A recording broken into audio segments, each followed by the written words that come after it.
Biden meandered through a 5,000 word speech last night, and it only took him a shade over an hour. Your average person can normally read that between 30 to 35 minutes, but of course Biden had to stop and assess the partially filled room and allowed them to give him a standing ovation after every time he said jobs and women, vaccines, whatever other dumb shit that he made half the empty room stand up for, and pointed out such wonderful things like, and up there, you see, that's Joe Biden.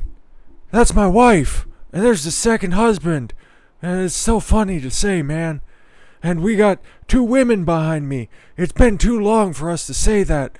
And come on, we've been going to Mars, where we found the internet and vaccines. He said a whole bunch of dumb shit.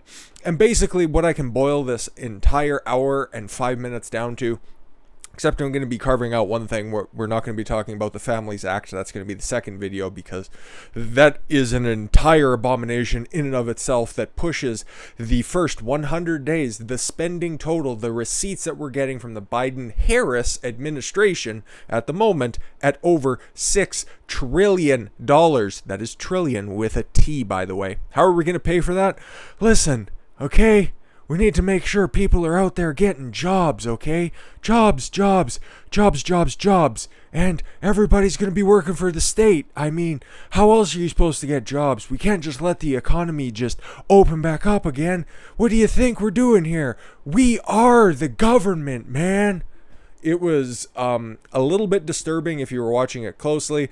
It was sad if you were just watching it with half an eye closed, because you could watch the entire speech at about a 2x speed, and it would sound like a Joe Biden speech from 2008, the last time that he was actually coherent and looked like a regular politician instead of just a puppet, okay? But according to Chris Wallace, it is one of the greatest things that's ever been said by anything. I think Chris Wallace is the only guy who sits around and just waits on the edge of his seat every time that Biden announces he's going to be making a public appearance. It is like a motocross announcement in his head. Oh, I've been paying for my seat, but I'm only going to need the edge. Fuck you. Biden's speech popular. People now feel more trusting of government. All of these old fucks. Enough with them. Term limits for everybody. Fox News Channel's Chris Wallace said Wednesday night on his network coverage of President Joe Biden's speech will be popular because after the coronavirus pandemic, are we still in it? Or are we rounding the turn? Or is the worst yet to come? Is the dark winter over yet? I can't remember. I don't know where we are. It depends on how much longer they think that they can keep up their emergency powers for. Now feel more trusting and more in need of government. Frightening. That is a frightening thing to say. Wallace said, I think this is going to be a popular speech with the American public. He offered a lot of stuff. $4 trillion will buy a lot of stuff for millions of jobs to childcare, to community health centers, all kinds of stuff. Community colleges. And the other thing that's pretty popular, he said, you're not going to have to pay for it. Somebody's going to. What does he think? That the fucking money just comes from the ATM? Does gas just comes from the gas station? Food comes from the grocery store? And prostitutes just come from the daycare? Is that what these fucking morons think? Is that what they're all about? Well, not too many people were buying the same shit that fucking Chris Wallace was peddling. Okay? 11.6 million people tuned in to watch this hour-long catastrophe, okay? It started late, it ran long, it was the second longest address by a modern president. Trump ran, a little bit better than 50 minutes. The only other comparable one was Bill Clinton clocking in, I think at like 61-ish. Biden ran the longest. Not by a lot, everybody else was pretty much around that. I think Obama was only up there for 30 minutes. I don't know what he said in his first official address. This is all everybody. I think they went from I think W was only up there for a couple of minutes anyways, but regardless, he went the longest and nobody cared. Like, that's a shot. That's how many people were in there. And I brought this up yesterday when we were framing this. I forget what the topic was, but I was saying we should pay attention who's going to be in the audience. And on the Democrats side, it was funny because you had all your heavy hitters, everybody that you know, everybody that you love, and Bernie Sanders unfortunately wasn't there with his mittens, so there's going to be no memes for him. Ugh. No, Bernie was there. Klobuchar was there. Chuck Schumer just looking like a supervillain. Just, yes. Actually, he just kind of looked like the Happy Merchant meme. That's not racist. It's just, go back and watch the speech. That's what he fucking looked like. No, they had all the establishment types. And Joe Manchin, when he wasn't falling asleep, was up there in the balcony. No, it was the not progressive side. I didn't see any members of the squad there. But then you take a look at the other side of the aisle, where you see a couple of red dresses out there. Well, you had Mitch McConnell. Obviously, he's the minority leader. Of course he would be there. But then you also had Lindsey Graham. You had Mitt Romney. You did have Ted Cruz, to be fair. But you also had Liz Cheney there. Yeah, exactly. It's clear, and you could see this, because Biden once again tried to take credit for Operation Warp Speed and for the coronavirus vaccine, not giving it proper due to the prior administration. They rolled out this plan, and you guys just picked up the baton and carried on at the exact same fucking pace, trying to say that you're doing something amazing. Oh, 220 million people have got shots in arms in my first 100 days. Woo! Who gives a shit? That was the exact same fucking trajectory that the Trump administration was on. And then you got the RNC Research Division, whatever. I know it's RNC Research. That was the Twitter tag that was out there saying, excuse me, Joe, it wasn't your administration. It was the Republican committee that came up with the vaccine and the strategy. Meanwhile, they didn't mention a little 5-letter word that strikes the fear in the hearts of everybody who is there. And of course, they wouldn't give him proper due, but we'll be talking about Trump here at the end. And you can see the way that the Republicans are going, even though I guess they kind of forgot not that long ago with CPAC at the end of February, when Trump had a 95 or 98% approval rating within the Republican Party. They're trying to switch the narrative. They're trying to push their fucking tepid take merchants, people whose opinions are so pedestrian they should install a crosswalk on their tongue. It's just the same shit. They're complicit in this entire situation that we find ourselves in right now. Like, you had John Roberts there just looking like the most effeminate person that he, well, really governs as.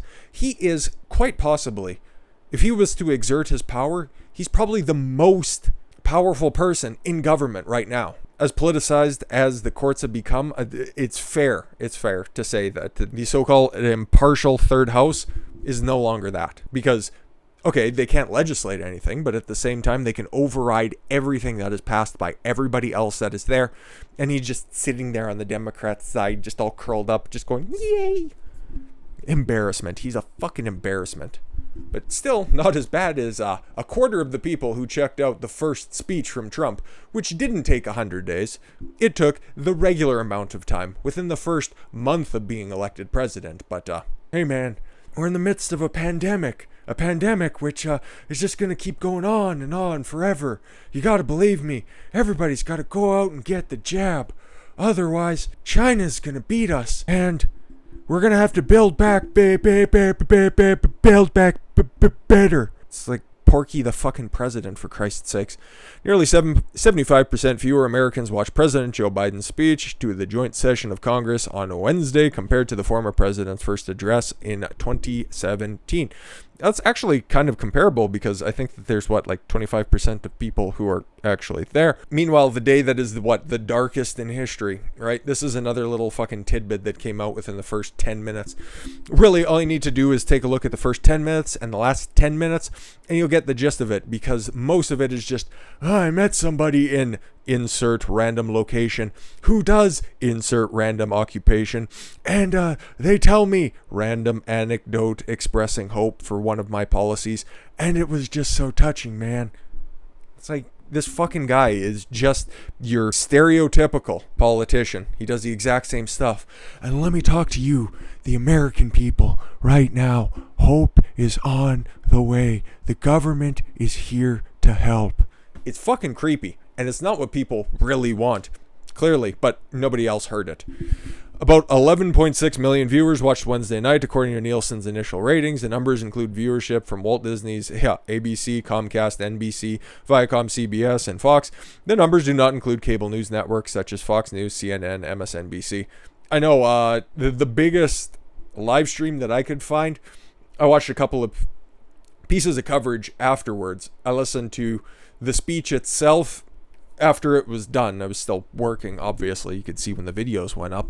But then I just listened to it at 2x speed, and then I watched a couple of other breakdowns earlier this morning, and while I was out exercising as well, and there was nothing to be gained from this. I felt like I've wasted my time, because it's just the same thing of, here's a bunch of platitude, here's some word salad for you to parse through, and I'm just going to go ahead and spend all of your hard-earned money that you definitely stole. And oh yeah, by the way, FDR had a point. And you can't even say, okay, if you're going to be taking a look at these numbers, it's like, okay, Trump's appeal, oh yeah, it started to wane over the years. Yeah, 48 million, 46 million. The 48 million was from the first joint session address, and then he had State of the Unions, 46.8, and then in 2020, 37.2. Okay, live stream numbers. But will that end up accounting for 11.6 million who tuned in? No.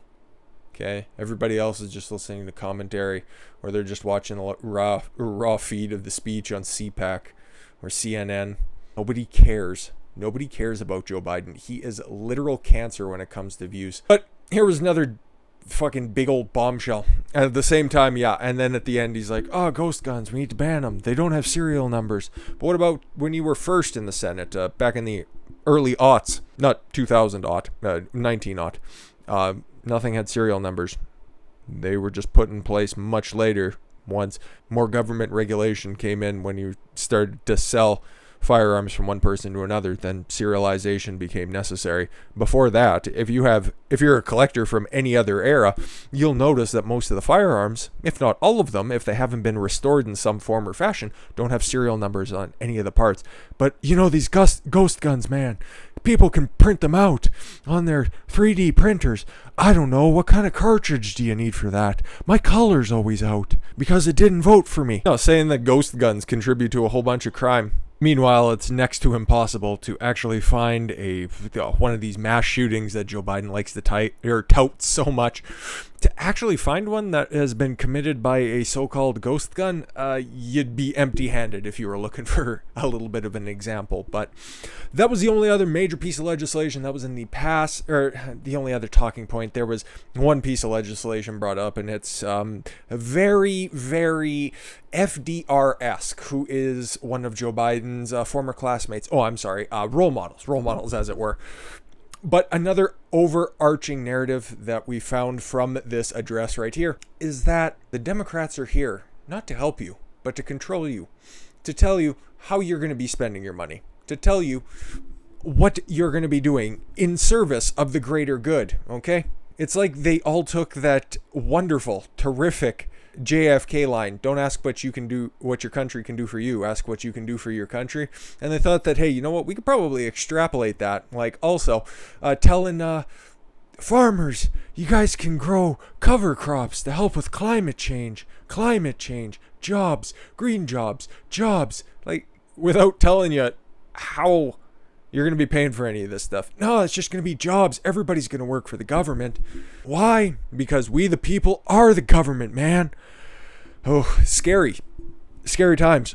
President Joe Biden urged Americans during his address to Congress Thursday not to fear government intervention in their lives, reminding them his administration is we the people. And by we the people, it's most certainly you the people, we the government. It's time we remembered that we the people are the government. You and I. You remember how scared we were on January 6th? I mean, I inherited a White House 100 days ago that was on fire. January 20th? That's how long that insurrection went on? Fuck, I thought it was just a couple of hours, but here I am. It was a couple extra weeks. Jeez, wow. Imagine that. It's crazy. I guess that old axiom of winners write the history is playing out right in front of our eyes. Not some force in a distant capital, not some powerful force that we have no control over. It's us. It's we the people. We the people who rest on this hill that's totally guarded by razor wire and several thousand National Guardsmen. Yeah, not some distant capital, right? Out-of-touched assholes. Biden alluded to former President Trump as an autocrat. Says the asshole who has also pushed, over 60 executive orders at this point? Crazy. Praising the American people for withstanding his administration. Because, Hey, if you don't have your own policy, you can always just blame the last guy who was here. We stared into the abyss of insurrection and autocracy, pandemic and pain, and we, the people, did not flinch. Oh yes, as you can see on the side here, Nancy Pelosi, I will never forgive Trump, Capitol riots for trauma caused. Yeah, truly did not flinch whatsoever. It was a whole bunch of platitudes, non sequiturs, stories telling you about how climate change is going to be the next big thing on the Democrats' docket, and telling you how jobs is going to be the solution to everything. Not how you're going to pay for those jobs. It's just jobs, man. Come on, it's shovel ready and stuff. But the people ain't buying it because a plurality of voters consider Biden's first 100 days a failure, and no propagandized alphabet soup coverage is going to be able to polish this turd. A plurality of U.S. likely voters consider President Joe Biden's first 100 days in office a failure, Rasmussen reports, and that was one of the few polls out there that would tell you, at least with some modicum of accuracy in the previous election cycle. So, you can take this for what you will, of course. All polls are, got their little bit of bias in it, but Rasmussen is one of the more reputable. Survey taken between April 27th and 28th, days before Joe Biden reaches his 100th day in office, asked, have President Biden's first 100 days been a success, failure, or somewhat in between? Depending on what the questions were beforehand, how they set everything up, it would really determine what this question would end up being. Are they going to be asking him about his policies that have been overwhelmingly unpopular? Are they going to be setting it up as, hey, Joe Biden has done a bunch of this stuff in order to help with economic recovery, which was caused by blue Democrat governors closing the states, and now he can tout that, oh, I've had the fastest job growth, which is a total lie. In the first 100 days, I created over 1 million jobs, even though March's job loss, which we covered in a previous video, was catastrophic, but don't mind that one. Yeah, even though most of those new jobs are, like we've seen at the same time, tourism and hospitality, which are seasonal. And what season are we coming into? The tourist season. And that was right before spring break in all of those states that are open. Yeah, exactly. I see a through line here, but hey, that's what it is.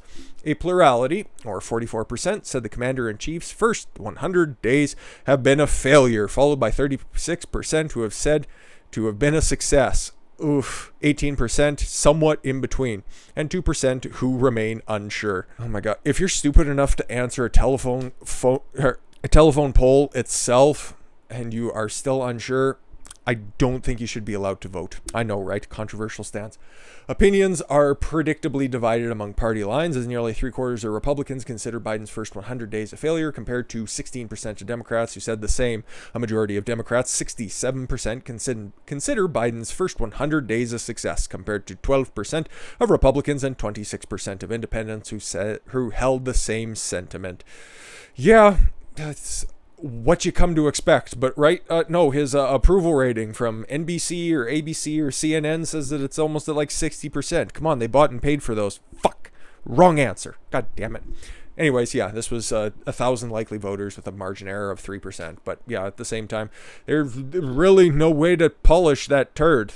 Nobody likes what he's done in the first 100 days. It's either been not far enough, or it's been something that has been too radical and then been sued by several attorney generals from several red states. Nobody's satisfied with this.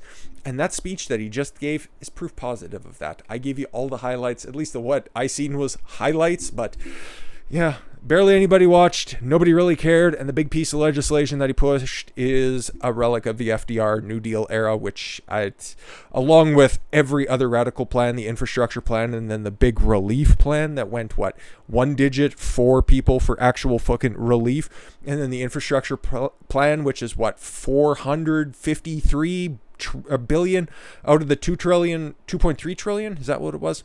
Over $2 trillion of the infrastructure plan going to actual infrastructure, not Kirsten Gillibrand's interpretation that everything is infrastructure. Fucking moron. But what about the rebuttal? Because we said in the days leading up to this that there was going to be 2 rebuttals. I haven't seen anything, nor did I really bother searching this out from the Progressive Caucus, who weren't there. Funny, but the Republicans and Tim Scott offered their rebuttal. And as you can see, just right up there, you can kind of see it. That was the theme of Tim Scott. America is not a racist country.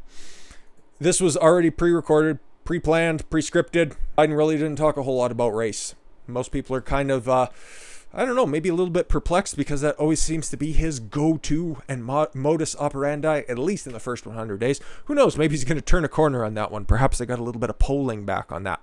But that's what Tim Scott basically focused on. It was good. It was upbeat. Of course, he's half the age of Biden, for Christ's sakes. He's a good orator. He's decent. I don't really like Tim Scott. Most of the policies, most of the pieces of legislation, he puts forth are just your fucking bog standard 1990s conservative shit that's fucking treading into rhino territory.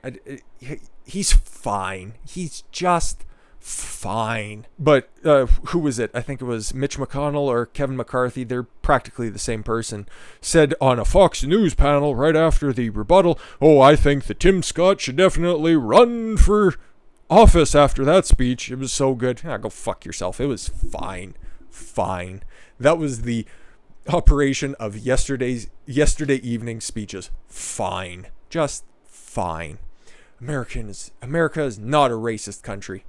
Yeah, we know that. You're standing up there. AOC has an elective spot in office. The NBA is 80% black. It's like, where can you point to? Oh, systemic racism. Define it. How do you end it? Put some parameters up instead of just having this nebulous overarching narrative that the entire country needs to fight, like climate change. It's all garbage. Define your terms. Anyways, here's what Tim Scott had to say. Bullet points.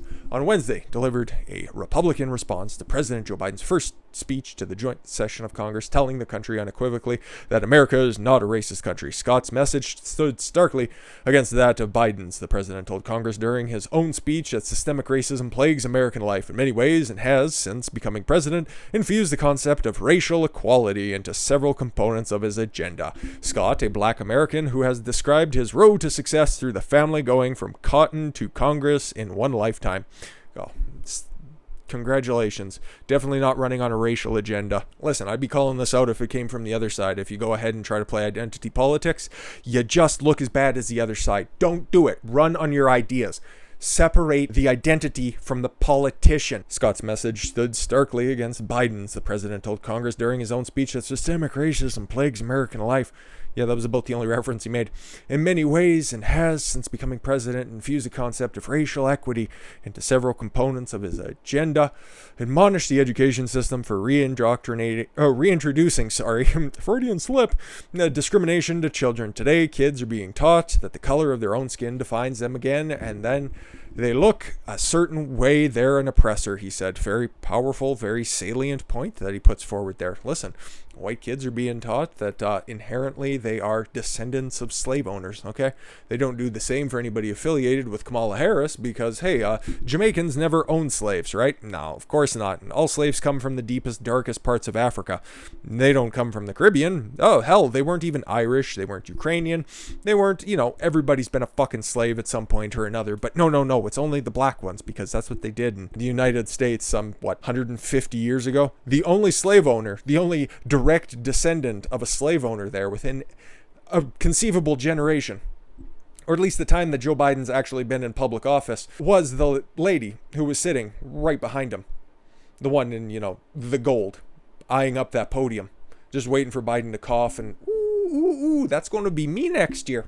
No, he went on, Scott did, talking about a couple other things. The stuff is wrong. Hear me clearly. America is not a racist country. It's backwards to fight discrimination with the different types of discrimination, and it's wrong to try to use our painful past to dishonestly shut down debates in the present. Stop playing identity politics, okay? I'd be paying a lot more attention to your speech if you would just, address substantial points. Start campaigning for the midterm. Start laying out your agenda. Maybe, going on the offense instead of constantly playing fucking defense, because you look like an asshole when you do this, okay? You keep playing defense. You keep trying to clean up the messes that the Democrats can just run around with their Splatoon guns just covering the ground and all of their horseshit, and then you're behind it like the old fucking janitor just mopping up the floor.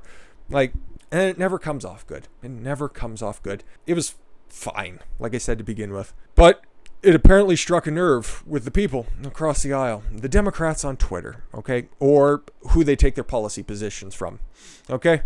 Let's focus on one person, okay? Leslie Mack. She is a director of communications for Frontline. She is deeply in the comics industry, and she also posts some deeply disturbing shit. I wouldn't do this because I'm not a disgusting human being. Tim Scott, hear me clearly. America is not a racist country. He's posted right after his direct address, and she posts a raccoon clapping. Okay, what else does she do? Footage of him preparing for his response earlier today. A tap dancing raccoon. We all know what this is about. This is blatant racism. But guess what? It's fine because, I don't know, more oppressed woman said it. She has a long diatribe as to why it's fine that she does it. And then you can be Twitter in and of itself. They allowed Uncle Tim to trend. Several thousand tweets with Uncle Tim. There are multiple blue check marks on that fucking cesspool that is a website who use that without understanding. That's just racism, okay? I don't know how else to put it. That's all it is. Conservatives criticize Twitter for allowing Uncle Tim to trend after Tim Scott's speech, as you should. Conservatives criticized Twitter Wednesday night for allowing Uncle Tim to trend after Tim Scott gave his Republican rebuttal to President Joe Biden's first address before the joint session of Congress. During his rebuttal, Scott called out the intolerance from the left he has experienced. He said, "I get called Uncle Tom, I get called the N-word by progressives, by liberals." Now you have another moniker to add to the growing list. He continued just last week, a national newspaper suggests my family poverty was actually privilege because a relative owned land generations before my time. He added, "Believe me, I know healing is not finished." Shortly following his speech, pundits from the left started to use the term Uncle Tim, which soon started to trend on Twitter. Disgusting. Like I said, I'm not a big fan of Tim Scott's politics. I think he's a fine senator. He's also from South Carolina, so that comes with a lot of baggage in and of itself. Part of the Lindsey Graham machine down there. But I, like most of you out there, go on what somebody does, not who they are. I don't give a fuck who the conduit of the information is. I'm going to judge the content of that speech and base my decision on that character as such. Paraphrasing, of course, a very, very famous phrase. Shortly following his speech, yes, we'll get to these pundits right here being called out from the likes of Molly Hemingway, from the Federalist, Stephen L. Miller, calling it out for what it is. It's just disgusting. And you know what? It takes away from a relatively fine speech defending America. And you know what? It's time to start going on the attack, because clearly trying to be moderate with these people is not effective, and it's not going to work. They don't like you. They don't want to reason with you. That whole talk about unity, everybody called that out as just being complete and utter horseshit. And yeah, they're just proving that to be completely right. So I think it's just time to go on the offense. Stop trying to defend your position on literally everything, and then just start fucking throwing it back in their face. Fuck them. Stop trying to backtrack all the time. Just go on the fence. Go straight fucking forward. There's no looking back. With that said, I thank you all very much for the gift of your time. I've been Don Consuelo. I want you to follow your gut and get after it. Take care, everyone.